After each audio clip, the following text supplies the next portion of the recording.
పక్కనే ఉన్న బంగ్లాదేశ్ లో హిందువుల ఇళ్లపై గుళ్లపై దాడులు జరుగుతున్నప్పుడు భారత్ ఎందుకు సైలెంట్ గా ఉంది? అమెరికా లాగా మనమెందుకు మిలిటరీ యాక్షన్ తీసుకోలేం అని చాలా మందికి కోపం ఆవేశం వస్తాయి. కానీ మన ప్రభుత్వం యొక్క ఈ నిశ్శబ్దం వెనక ఒక బలహీనత కాదు, ఒక పదునైన వ్యూహం దాగి ఉంది. కొన్నిసార్లు మనకు కనిపించేది నిజం కాదు. బంగ్లాదేశ్ లో జరిగే ఈ దాడుల వెనుక భారతదేశాన్ని రెచ్చగొట్టి ఒక ఉచ్చులోకి లాగాలనే పెద్ద కుట్ర ఉంది. దీని వెనుక పాకిస్తాన్, ఐఎస్ఐ వంటి శత్రు దేశాల గూఢాచార సంస్థల హస్తం ఉందని మన ప్రభుత్వానికి స్పష్టంగా తెలుసు. వాళ్ళ ప్లాన్ ఏంటో తెలుసా? రష్యాని ఉక్రెయిన్ తో సుదీర్ఘ యుద్ధంలోకి ఎలాగైతే లాగారో అలాగే భారతదేశాన్ని కూడా బంగ్లాదేశ్ తో ఒక అనవసరమైన యుద్ధంలోకి దించడం. ఒకసారి మనం ఆవేశపడి సైనిక చర్యకు దిగితే మన ఆర్థిక వ్యవస్థ దెబ్బతింటుంది, మన సైనిక శక్తి వృధా అవుతుంది, అంతర్జాతీయంగా మనపై ఒత్తిడి పెరుగుతుంది. శత్రువులు కోరుకునేది కూడా ఇదే. ఇక్కడ అసలు విషయం ఏంటంటే హిందువుల మీద దాడి చేస్తే ఇండియా వెంటనే స్పందిస్తుందని శత్రువులకు తెలిస్తే అది మన బలహీనతగా మారిపోతుంది. అప్పుడు మనల్ని రెచ్చగొట్టాలంటే వాళ్ళు చేయాల్సిందల్లా ఒకటి, అమాయకులైన హిందువులను లక్ష్యంగా చేసుకోవడం. మన ప్రభుత్వం ఈ ఎమోషనల్ ట్రాప్ లో పడకూడదని నిర్ణయించుకుంది. మరి ఇండియా ఏం చెయ్యట్లేదా అంటే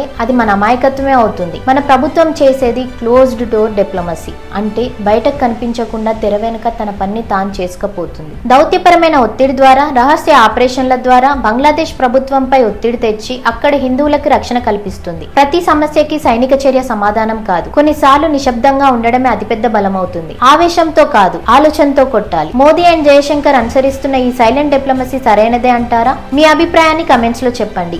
ఈ వ్యూహం అందరికీ అర్థమయ్యేలా వీడియోని షేర్ చేయండి. జై హింద్.